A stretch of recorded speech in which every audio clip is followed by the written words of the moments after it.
Good morning, students. Today I am going to speak to you on Islam, its philosophy and its spread in India. I have divided this lecture into three major parts. First, I look at the meaning of Islam. We discuss its philosophy and the various practices which are associated with Islam.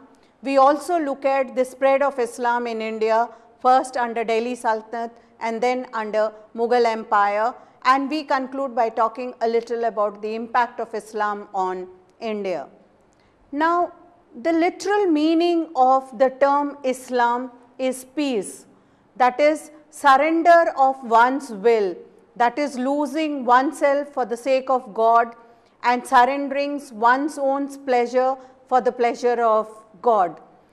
The meaning of Islam was revealed to the Prophet Muhammad nearly 1400 years ago, and it means submission to the will of Allah. And today, as we all know, Islam is one of the fastest growing religion, and it is the second largest religion in the world. The central teachings of Islam are derived from the Quran, which is their primary and sacred text, and it is very much based on the revelations which came about when Prophet Muhammad, who is regarded as the final prophet, revealed these, and he exemplifies human perfection. Prophet Muhammad, whose name is associated with Islam, was the son of Abdullah, the son of Abdul Muttalib, and he belonged to the tribe of Quraysh. He was born in Makkah 53 years before the Hijrah. As a young boy, Muhammad travelled with his uncle in the merchants' caravans to Syria, and some years afterwards he made the same journey in the service of a wealthy widow named Khadija.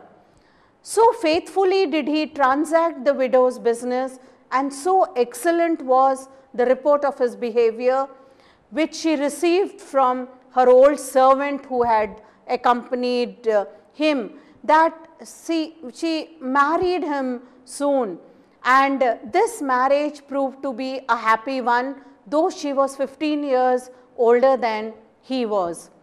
Throughout the 26 years of their life together, he remained devoted to her, and after her death, when he took others' wives, he mentioned her with greatest love and reverence.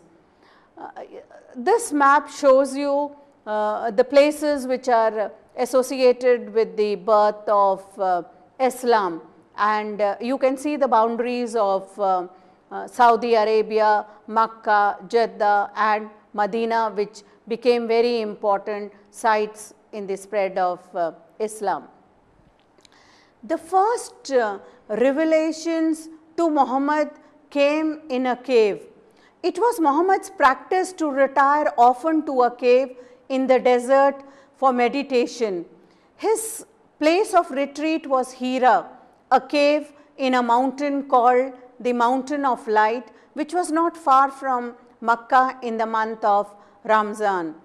It was there one night towards the end of his quiet month that the first revelation came to him when he was 40 years of age. He heard a voice say, "Read." He said, "I cannot read." The voice again said, "Read." He said, "I cannot read."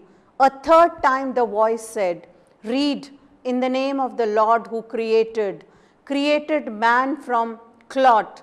Read, and it is thy Lord, the most bountiful, who teacheth by the pen, teacheth man that which he knew not."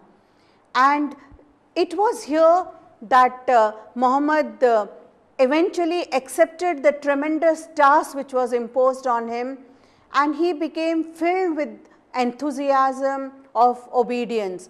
Today also we have the cave of Hira, which is referred to as the Mountain of Light, the Jabal al-Nur, and it is one of the holiest places which is visited by pilgrims.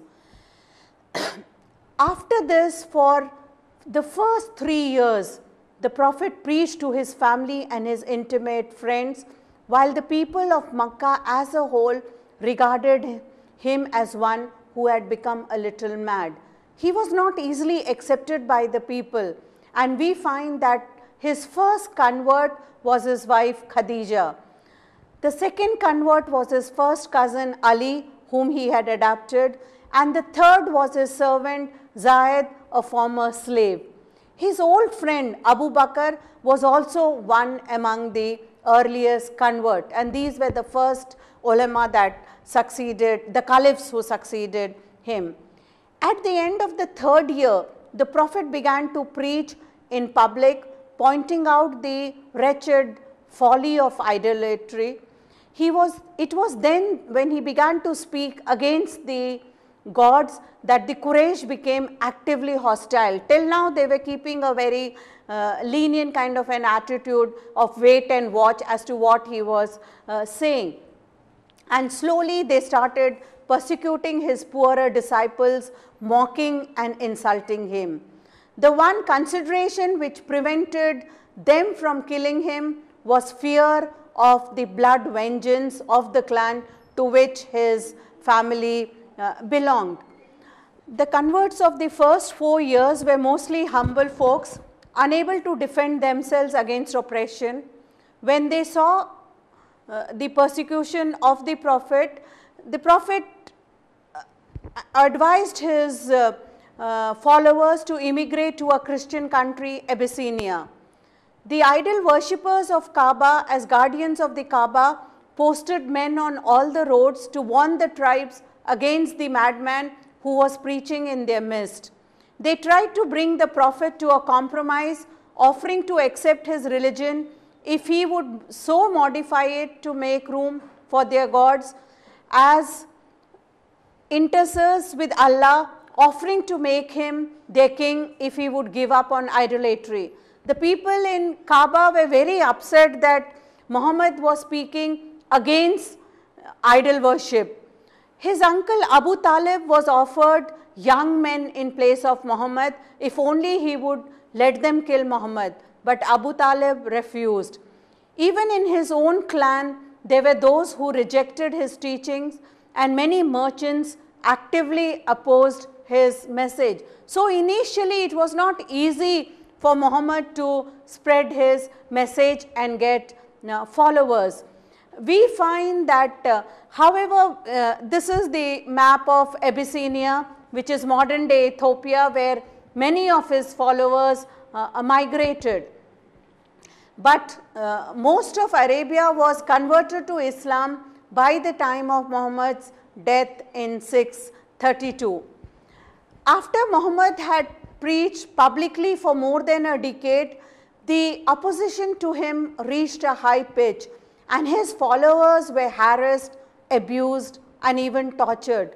At last, therefore, Muhammad sent 70 of his followers off to the northern town of Yathrib, which was later renamed as Medina. Later in the early fall of 622, he learnt of a plot to murder him, and with his closest friend Abu Bakr, he sent off to join the emigrants. This was the Hijrah, which is translated as flight, from which the Muslim era is dated. In fact, the Hijrah was not a flight, but a carefully planned migration, which marks not only a break in history, the beginning of the Islamic era, but also for Muhammad and the Muslims, a new way of life. Henceforth, the organizational principle of the community was not to be mere blood kinship, but the greater brotherhood of all Muslims. The men who accompanied Muhammad on the Hijrah were called Muhajirins, those that made the Hijrah or the emigrants, while those in Medina became Muslims and were called Ansars or helpers. And these two groups, the Ansars and the Muhajirins, played a very important part in the early part of Islam when it was expanding. Now, as far as the whole concept of Allah is concerned and how the Muslims understand Allah, they have 99 names for Allah or God, and Prophet is seen as the link between the people and Allah. Abraham is the father of the Arab people, and Moses and Jesus are also revered. Muhammad is the last and the seers of all prophets, and Muslims consider human nature as essentially good. Sin occurs when people forget their natural goodness. The 5 important tenets of Islam are that one should have prayers 5 times a day, there should be fasting during the month of Ramadan, and there is also a concept of wealth sharing.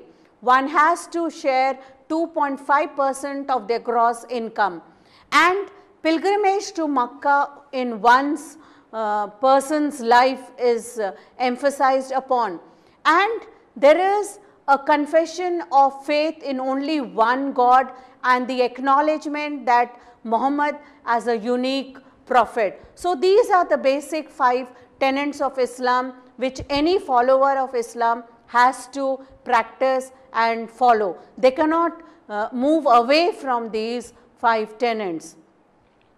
Now, the Quran is a very holy book for the Muslims. Muhammad's divine revelations continued till the end of his life.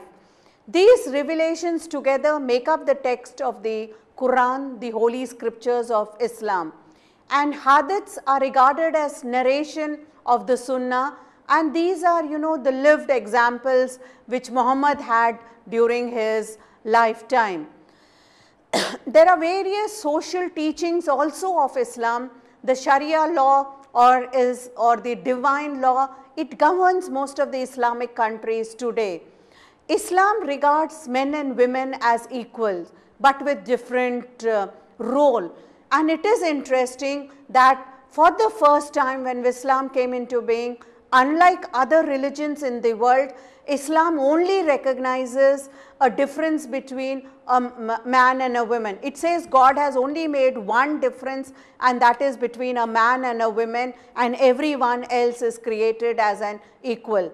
At a time when women did not have any property rights, Islam gives them a right to property, and they also have a right to say yes or no in a marriage, because marriage is not seen as a ritual bond but as a contract.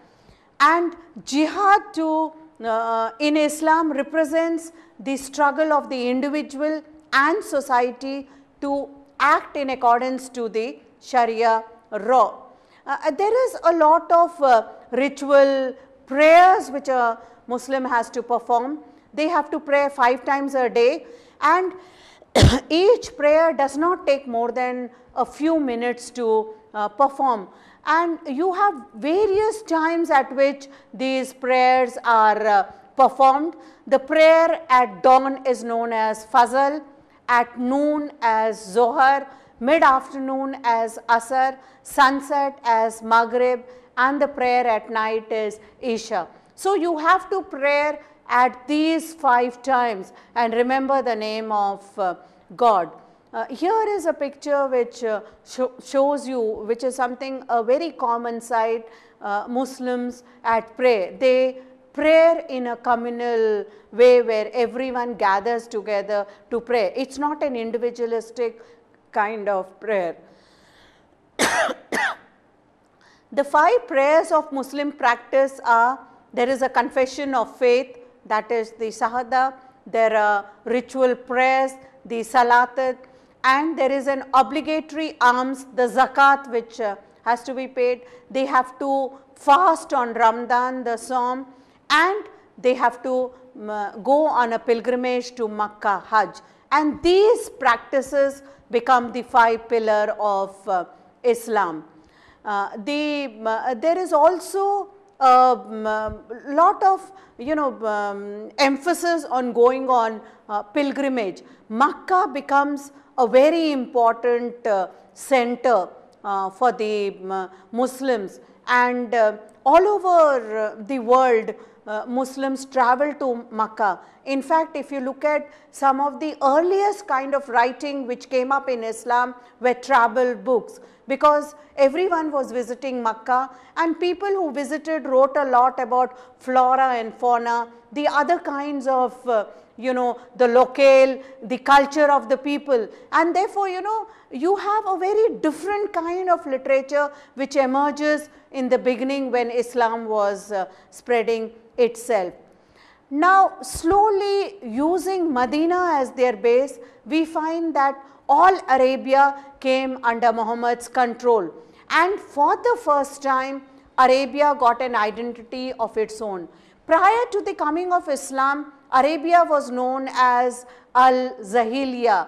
It comprised of various tribal people, and each tribe had its own social system, its economic system, its own system of religion. Each believed in different practices, and they were never one together. They were mostly tribals and united by some common bond or blood relationship, but these were not very close. And it was when Islam came into being, for the first time the Arab Muslims got an identity of their own, and Muhammad was regarded as a religious leader, a political ruler, and a military commandant.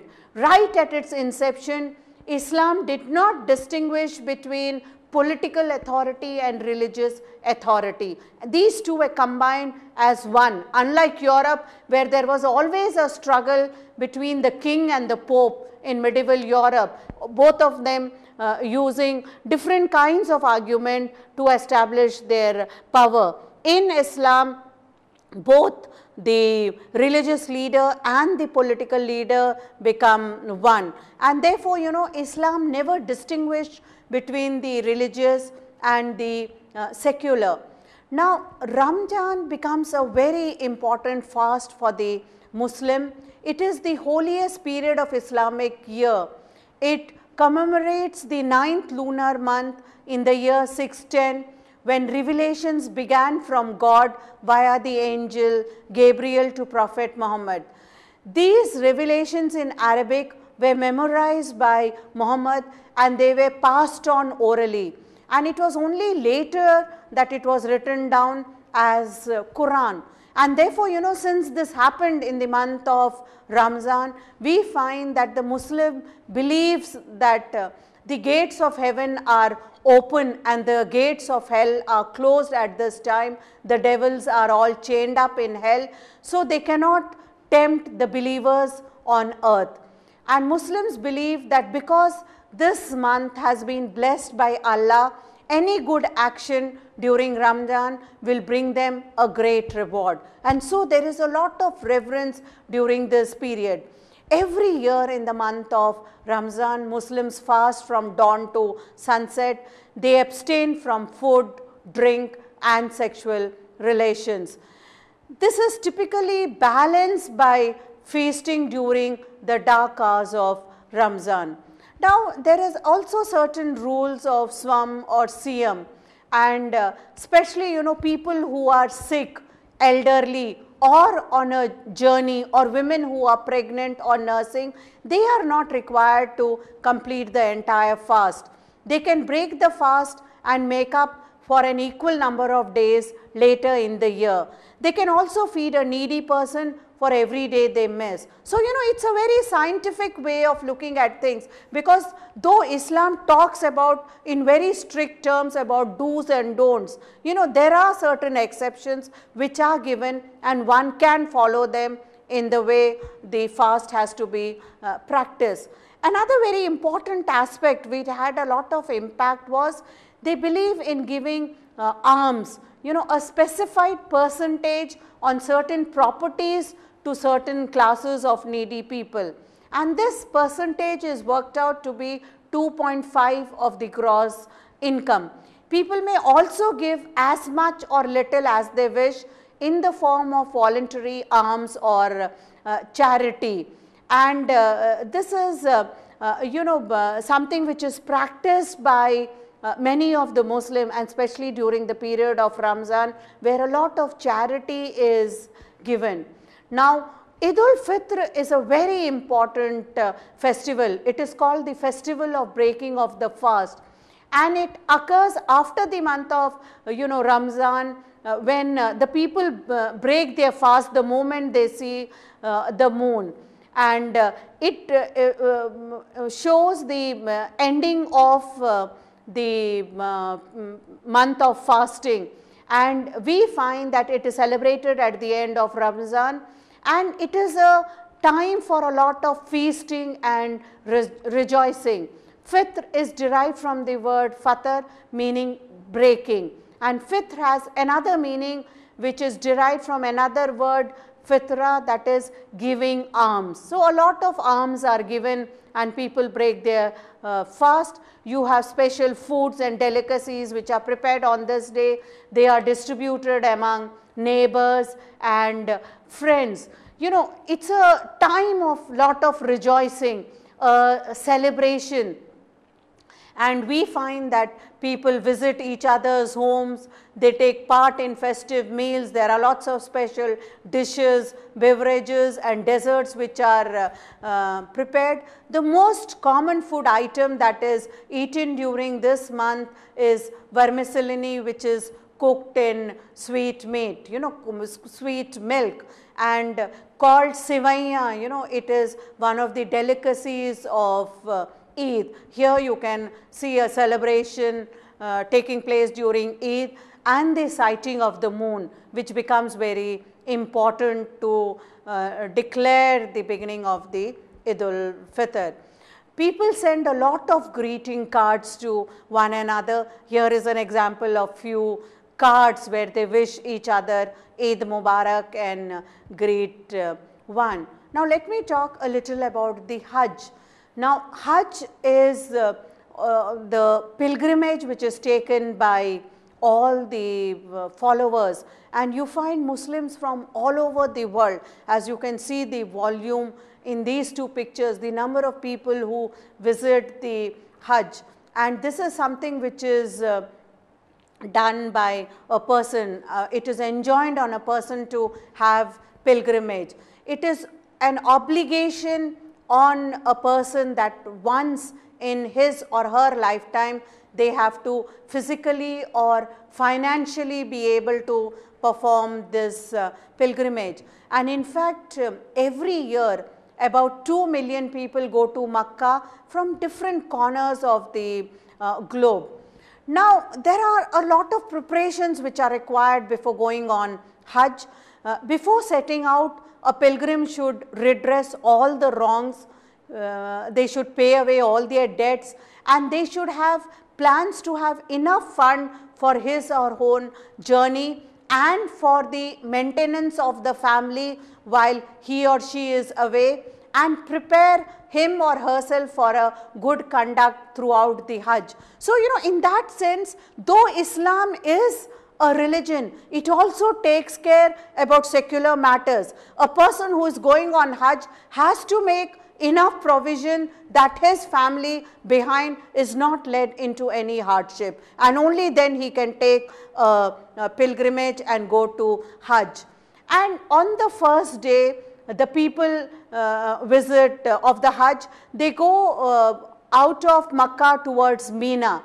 This is a small uninhabited village east of the city, and here the pilgrims spend most of their time in meditating and praying as the Prophet did on his pilgrimage. They try to follow the same path which the Prophet took, and as they are following him, they can almost relive the experiences which the Prophet had when he was on Hajj.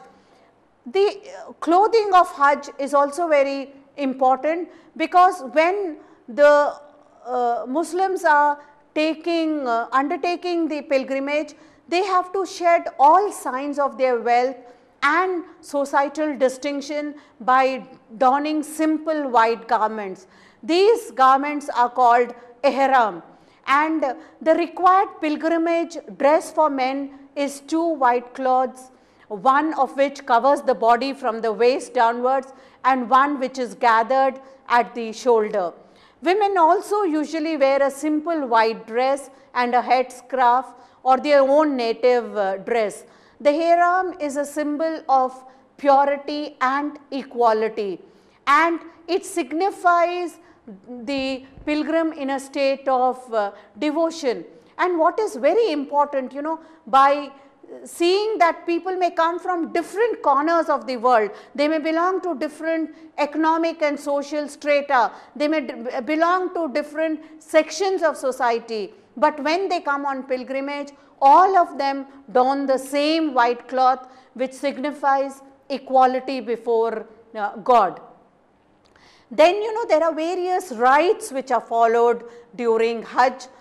There is ablution as before prayer time. They have to absent themselves from any killing, sexual activity, even cutting of hair and nail is not allowed during this period. Now, Kaaba, which draws a large number of people to this pilgrimage, every year it is beautifully draped with cover, and each Arab nation provides these drapes to cover Kaaba for the Hajj. Now, if you read some of the writings, it really takes you back into that period. And I will read out something for you, people who reflect on the Kaaba. And a writer says, to touch and kiss the stone is to travel back in time and follow the footsteps of all those pious and noble greats in history who have touched it. It is not easy to do that though. It seems there are always too many people ahead who are trying to do the same. The closest we came to it was about 10 feet, and then we raised our hand in salutation to say, God is great. So, there is so much crowd, but in spite of that, each and every single person is going through that emotion. They feel that, they are a chain of that long continuity of people who travel to this place right from the time of Prophet Muhammad. So, they partake in this kind of an experience. Kaaba is one of the holiest places of Islam, but it was not built by its last prophet Muhammad.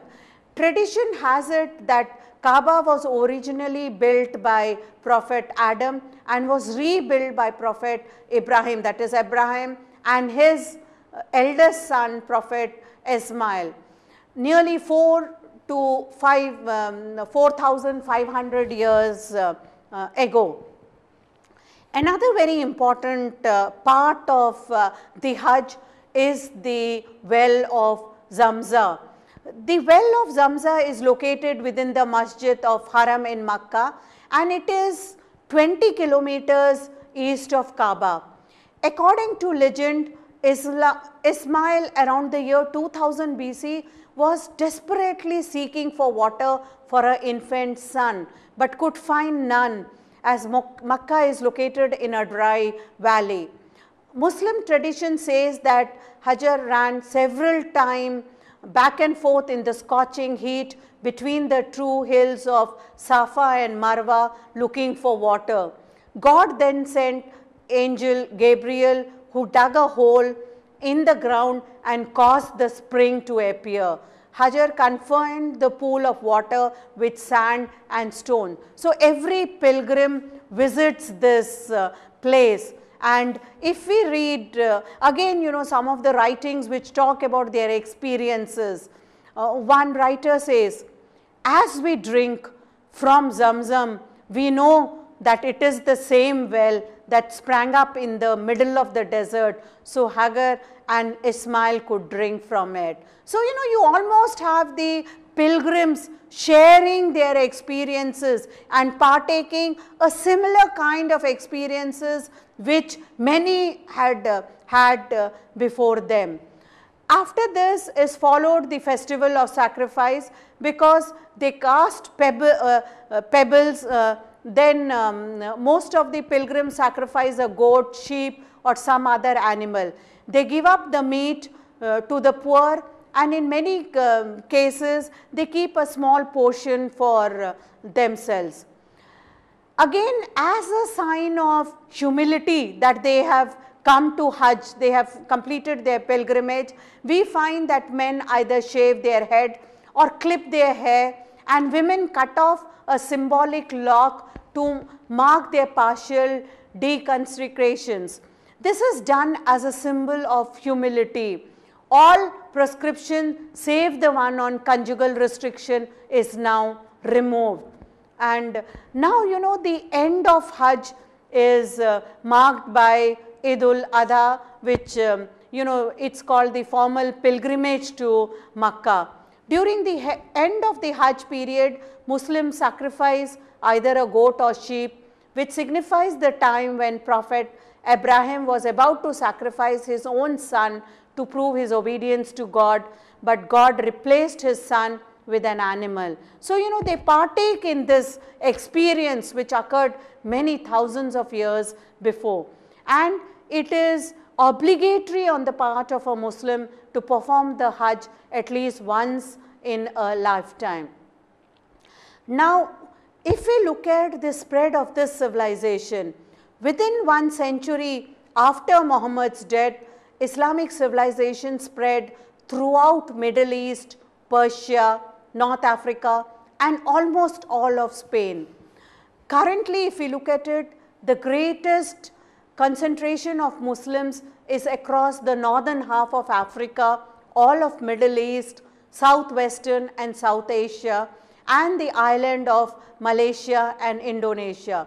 In fact, Islam is one of the growing religion of the world. It's also fastly growing in United States. This map shows you, it's a map of the world which shows you where the Muslims are concentrated all over the world, and you can see that Islam has spread to a large number of regions. Now, the reason, how do we explain this expansion of Islam? Definitely, the teachings of Islam played a major role in its spread. It is something which is very easy to learn and practice. There is no concept of a priesthood in Islam. Islam teaches equality. Like I have mentioned before, the Quran says the only distinction God has made is between a man and a woman, and everyone else is equal before the eyes of God. It treats all the non-Muslims as people of the book, and they are allowed religious freedom, but they have to pay additional taxes. And Islam was something which was easily portable. If you look at history, it followed nomads who were moving out, it followed various trade routes, a large number of merchants who brought Islam to different countries. And then there is also the concept of jihad or holy war against pagans or other non-believers who are regarded as infidels. Now, let me talk a little about the spread of Islam in India. Contrary to the popular belief that it was the Muslim rulers who brought Islam into India, we find that Islam came into South Asia prior to the Muslim invasion in India as early as 7th century with the advent of Arab traders. The Arab traders used to visit the Malabar region, which was a link between them and the ports of Southeast Asia, to trade even before Islam had been established in Arabia.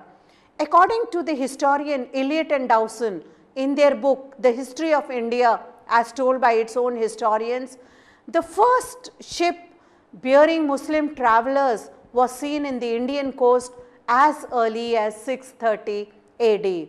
And H.G. Rawlinson, in his book, Ancient and Medieval History of India, also claims that the first Arab Muslims settled on the Indian coast in the last part of 7th century AD. So therefore, this belief that Islam came about with the kings, the Muslim kings, the slave dynasty which was established, is really not true. You had a large number of these Arab traders who were coming into India, and they brought Islam with them. In 8th century, we have the Arab invasion of Sindh which took place, and Sindh is today in Pakistan, and we find that at that time it was conquered by an Arab army led by Muhammad bin Qasim, and Sindh became the easternmost province of the Umayyad Caliphate. So this was the first contact with the Umayyads had with India at this time. This was soon followed by Muhammad of Ghazni. His period is between 1001 to 1026. He had nearly 17 invasions in India. He came from Afghanistan and he is regarded as an idol breaker. So you had a large number of incursions into the territory by Muhammad Ghazni at that time.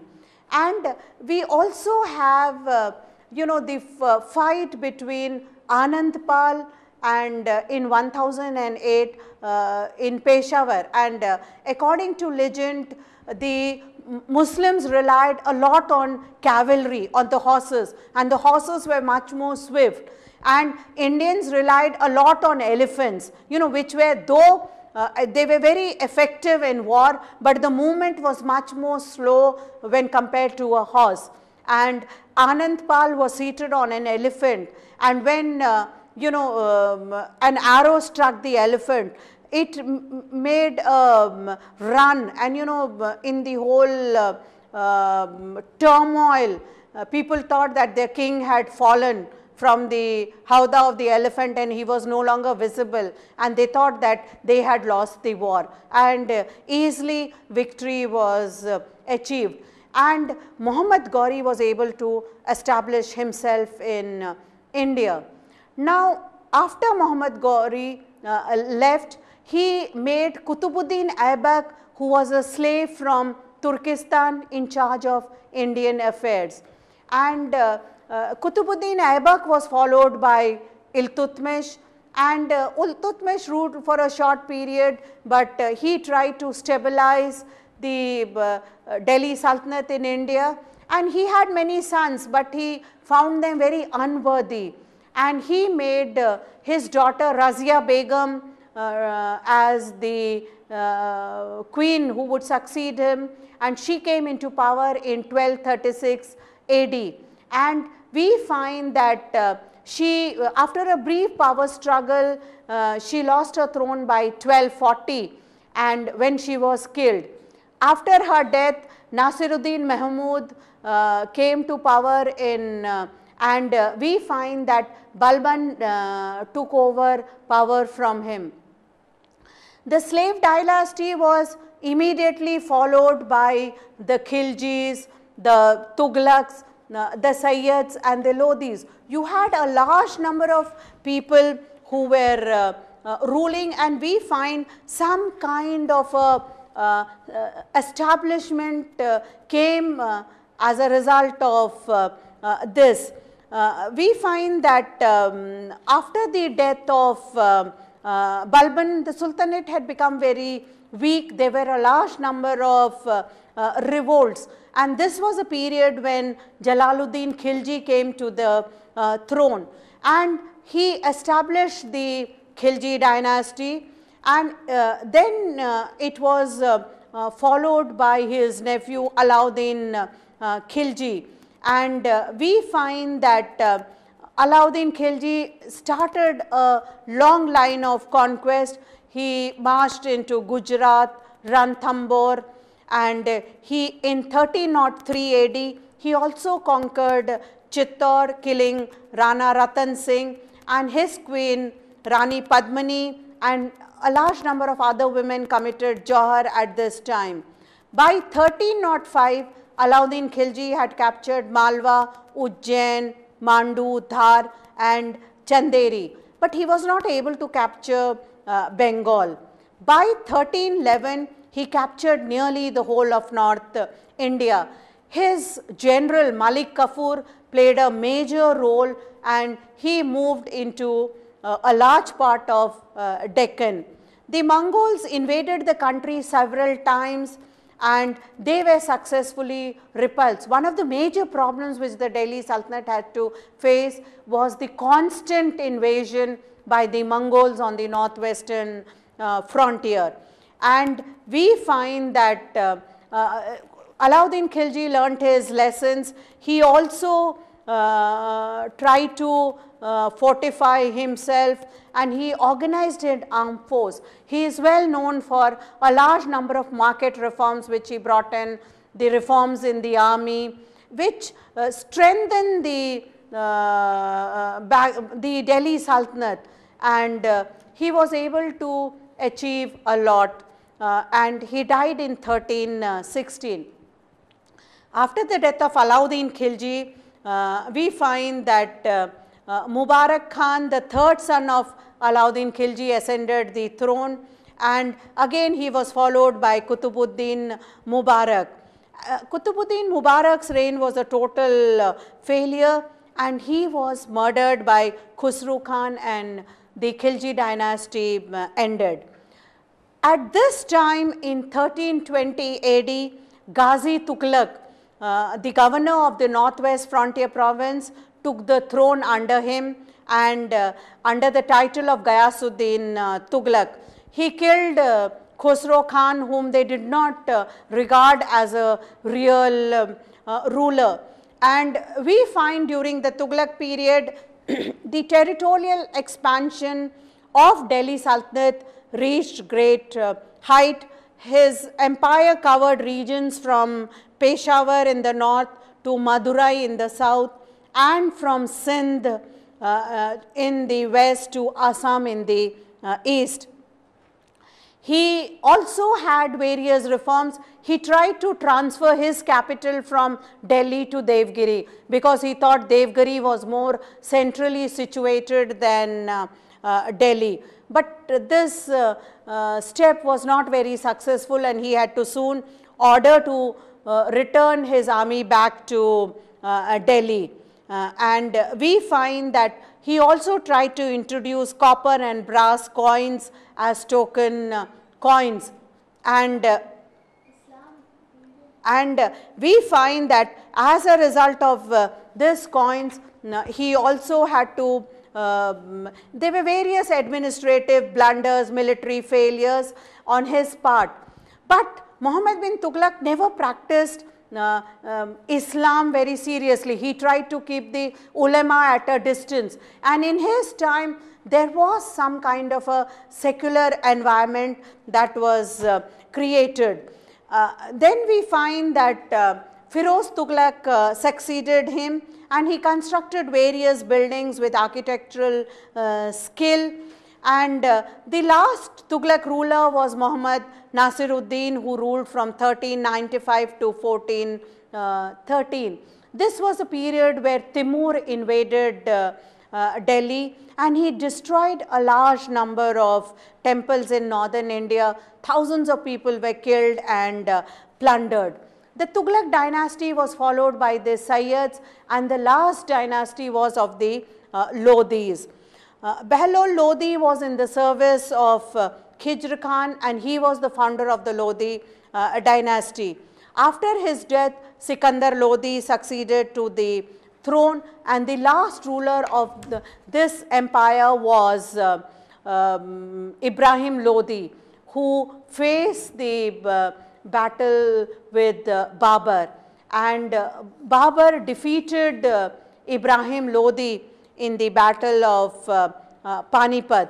And we find now, with the coming of Babur, you know, by the end of 16th century, the first phase, we could say the second phase of the establishment of the Islamic rule had ended. The first was with the coming of the Arab invasion of Sindh, the second was with the Delhi Sultanate, and third, now you have the Mughal dynasty, which is established. The Mughal rulers were more secular in their outlook. They did not see religious conversion as their main aim, and they were more interested in establishing their hegemony and controlling the wealth of India. Babur ascended the throne in 1526, And in the beginning of his rule, we find that he had to face a large number of problems from the Rajputs and Afghan chiefs. He also battled with Rana Sanga in 1527 in the battle of Khanwa, and Rana Sanga lost the battle. And we find that Babur was able to extend his empire from Behra and Lahore to Bahraich and Bihar, and from Sialkot to Ranthambore. Like his predecessors, Babur continued a policy of having a kind of tolerance to the local population.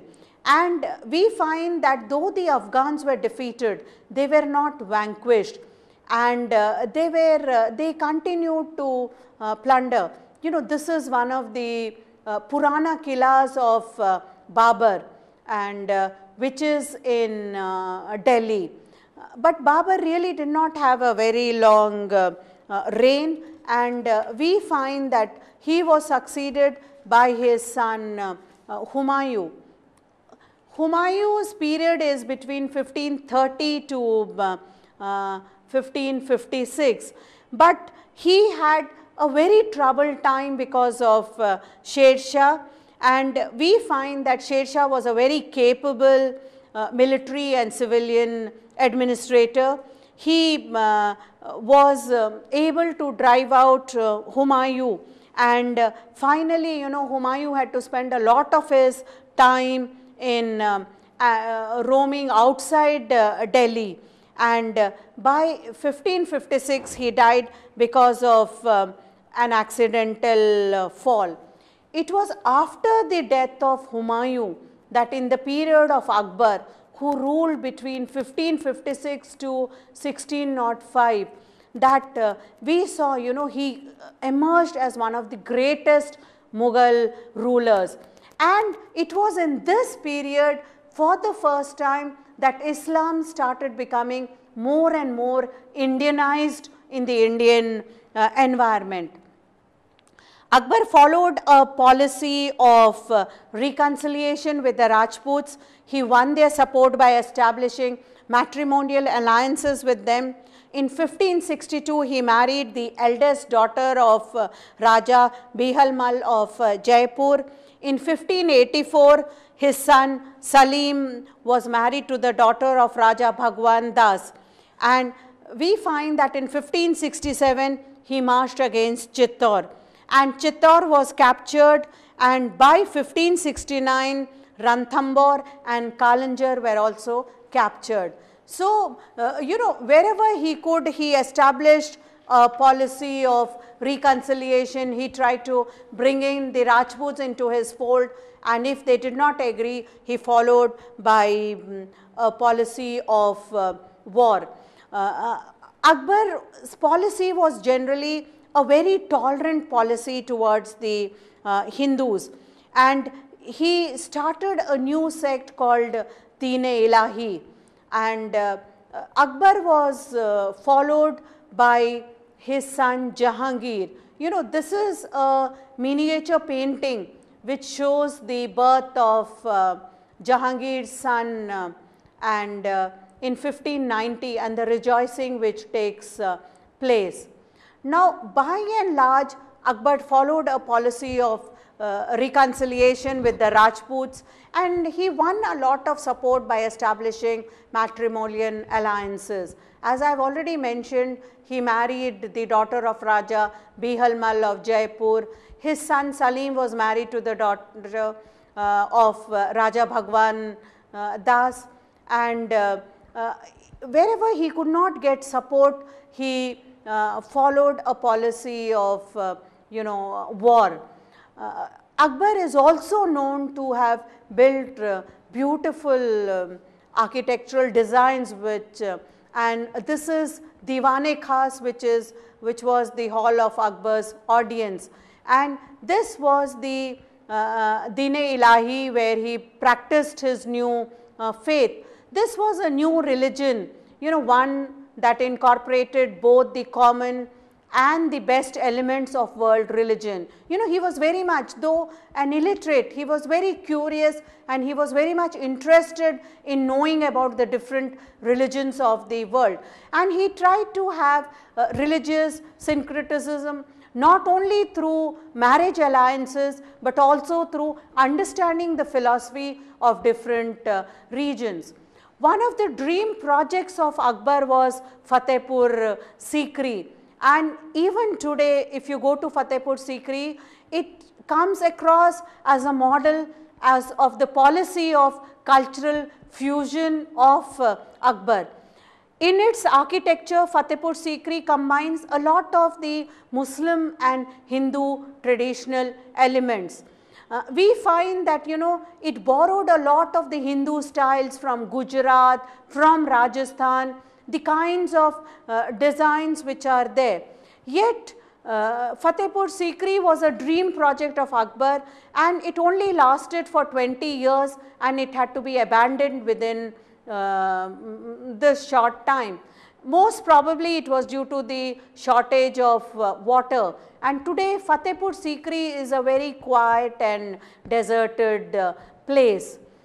Another very important ruler was Jahangir, who was born of a Hindu mother. So by this time Islam is totally Indianized, and we find that Jahangir was the first emperor who was ruling India when the first Europeans came into India, and he is associated with building the Sikandra, that is the tomb of Akbar.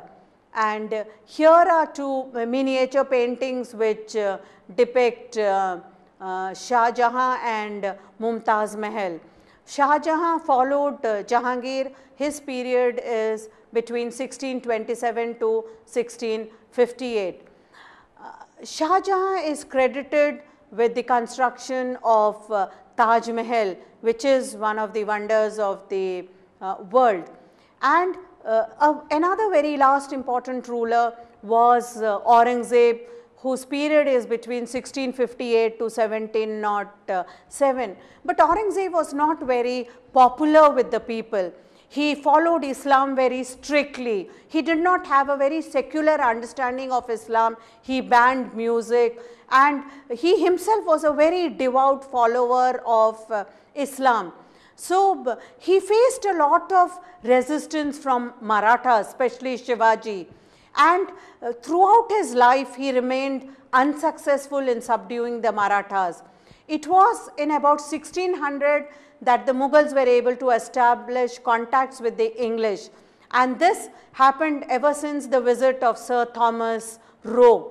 And in 1616 the English were permitted to build factories at Machilipatnam. And so, you know, before Aurangzeb died in 1707, we already had the English presence in India. He was succeeded by Bahadur Shah first, who was the eldest of the three surviving sons of Aurangzeb. However, the Mughal Empire did not remain very powerful after the death of Bahadur Shah. And Bahadur Shah first was known as Prince Muazzam, and he had to face a large number of problems throughout his reign. You know, he had to face problems from the Marathas, the Rajputs and the Sikhs. The Mughal rule in Delhi continued under a number of weak rulers after the death of Bahadur Shah first, and by 1712 we find that the great Mughal Empire had disintegrated. The Mughal rule in Delhi while under Muhammad Shah witnessed the invasion of Nadir Shah in 1739, and this invasion sealed the fate of Muhammad Shah. This was followed by another invasion, Ahmad Shah Abdali, who was the general of Nadir Shah. And like the Timur invasion in the Sultanate period, the invasion of Nadir Shah and Ahmad Shah Abdali also created a lot of havoc. It led to a lot of plundering and looting and deleting the natural wealth of India. What is very important is, as I have shown in this long history, while the Muslim kings ruled in India for about 8 centuries, there was no enforced widespread conversion during this period.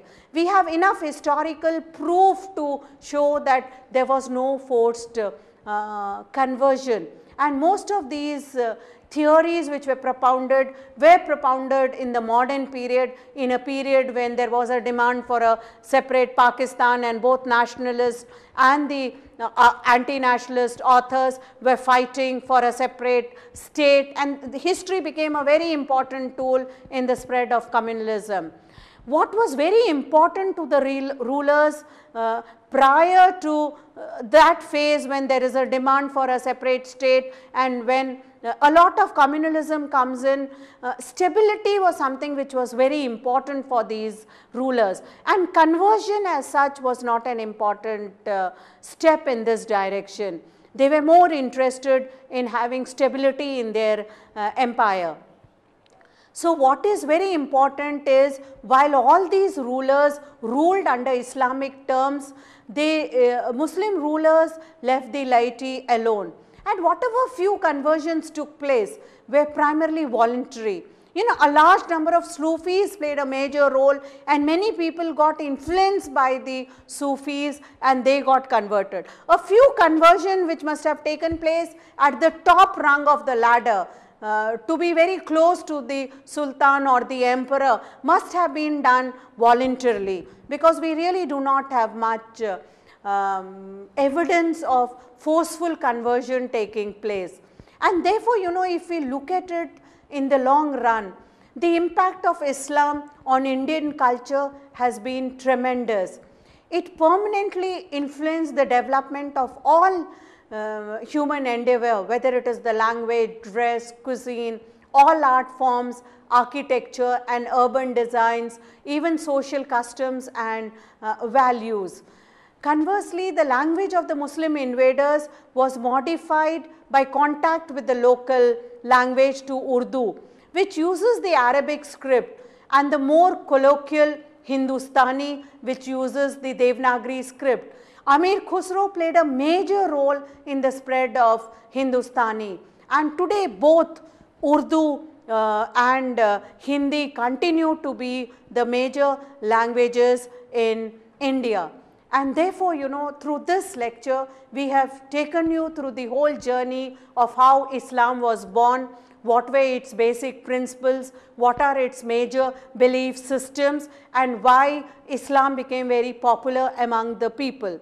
And in the second part, we were talking about the coming of Islam into India, and how in the first phase you had the Arab invasion of Sindh which took place, which was very temporary. Then we had the Delhi Sultanate which was established, followed by the Mughal dynasty which played a major role, and by the time of Akbar, Islam becomes very Indianized. And towards the end, we look at the impact of Islam on Indian culture and society.